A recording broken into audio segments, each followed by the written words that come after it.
সুরমা নদীর তীরে আমার ঠিকানা রে, বাবা শাহজালালের দেশ সিলেট বমিরে, বাবা শাহপরানের দেশ সিলেট বমিরে। ইংল্যান্ডে রয়েছে লিভারপুল, আর আমাদের সিলেটে রয়েছে কিং ব্রিজ। এই কিং ব্রিজটি স্থাপিত হয়েছিল ব্রিটিশ আমলে। কত সুন্দর কাহিনীর সাক্ষী হয়ে আছে এই কিং ব্রিজ।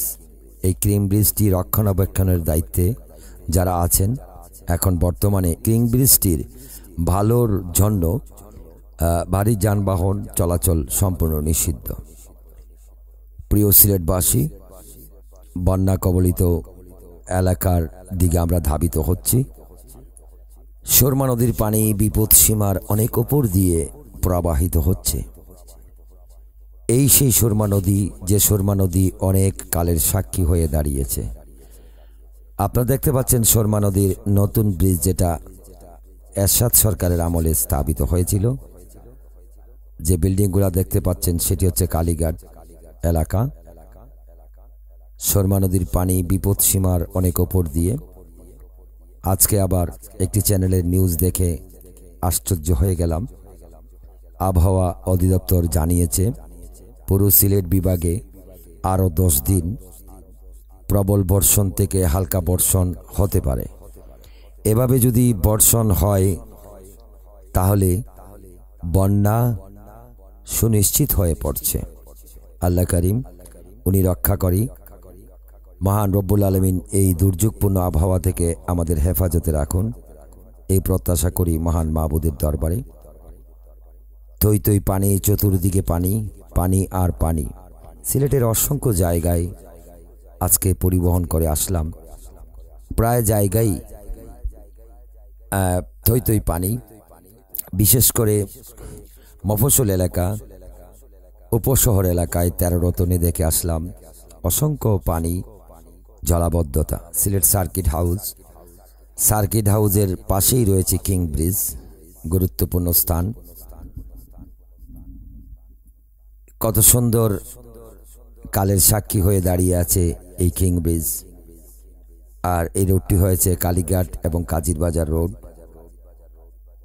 দৃষ্টিনন্দিত সেই দৃশ্য দেখার জন্য প্রতিদিন অসংখ্য পর্যটক আসেন। শুধু সিলেটের নয়, বিভিন্ন জেলা থেকেও আসেন এই কিং ব্রিজটি দেখার জন্য। যেভাবে লন্ডনের মাটিতে লিভারপুল দেখার জন্য অসংখ্য মানুষের ভিড় জমান, ঠিক তেমনিভাবে আমাদের এই কিং ব্রিজটি দেখার জন্য অসংখ্য স্থান থেকে মানুষ আসেন সারিবদ্ধভাবে। এই কিং ব্রিজে এসে ওনারা ছবি তুলেন। আলী আমজদ সাহেবের ঘড়ি, আলী আমজদ সাহেবের ঘড়ি, এটি যতদিন সিলেট থাকবে আমরা আশাবাদী এই ঘড়িটিও থাকবে। এই ঘড়িটি অনেক কালের সাক্ষী। আগে ঘড়িটি চলতো না, কর্তৃপক্ষ যথাযথভাবে এটি মেরামত করেছেন। এখন সঠিক টাইম উপস্থাপন করছে এই ঘড়িটি। এই ঘড়িটি অনেক সৌন্দর্য আনয়ন করেছে এই সিলেট সিটির। এক পাশে আলী আমজদ সাহেবের ঘড়ি, অন্য পাশে কিং ব্রিজ, আর রয়েছে সুরমা নদী, পানি তৈ তৈ করছে। আপনারা যদি প্রবাস থেকে আসেন অবশ্যই একটিবার হলেও স্বচক্ষে এই সৌন্দর্য উপভোগ করে যাবেন। কত সুন্দর একটি দৃশ্য, যদি সরাসরি চোখে না দেখেন তাহলে বিশ্বাস করার মতো নয়। এই যে কিং ব্রিজের যে ফিলারগুলা রয়েছে বা যে খুঁটিগুলা রয়েছে সম্পূর্ণ স্টিলের তৈরি, লোহার তৈরি। এই লোহার তৈরি এই কিং ব্রিজটি স্থাপনা উদ্বোধন করে এই ব্রিটিশ 100 বৎসরের গ্যারান্টি দিয়ে দিয়েছিলেন, কিন্তু 100 বছর অতিবাহিত হয়েছে সেই কবে। এখন পর্যন্ত কালের সাক্ষী হয়ে দাঁড়িয়ে আছে এই কিং ব্রিজটি। পাশে যে ঘরগুলা দেখতেছেন, এই ঘরগুলা সিলেট সিটি কর্পোরেশনের অসংখ্য ক্লিনার এই ঘরগুলাতে বসবাস করেন। তাদের অবস্থা আজ একবারেই অসহায়। অনেক মানুষ তার ঘরে রান্না করতে পারছে না, বিশুদ্ধ খাবার পানি পাচ্ছে না, অসহায় অবস্থায় দিন যাপন করছে। আজকের এই দৃশ্যগুলা দেখে নিজের মাথা আল্লাহর দরবারে হেড হয়ে গিয়েছে, যে আল্লাহ রাব্বুল আলামিন আমাদেরকে অসংখ্য ভালো রেখেছেন। এর জন্য আমরা সবাই বলবো আলহামদুলিল্লাহ। অসংখ্য মানুষ ভালো আছে, ভালো নেই বন্যা কবলিত এলাকার মানুষ। আলী আমজদের ঘড়ি, এই ঘড়িটি অনেক কালের সাক্ষী।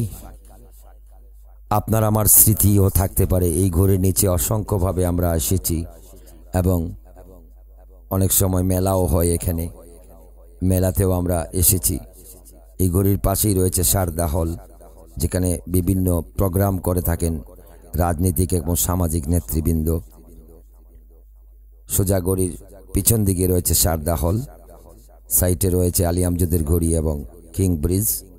এর পাশাপাশি রয়েছে সার্কিট হাউস, সিলেটের একটি গুরুত্বপূর্ণ স্থান। এই কিং ব্রিজটি রক্ষণাবেক্ষণের জন্য প্রশাসন এই কিং ব্রিজ দিয়ে ভারী যানবাহন চলাচল সম্পূর্ণ নিষেধ করে দিয়েছেন।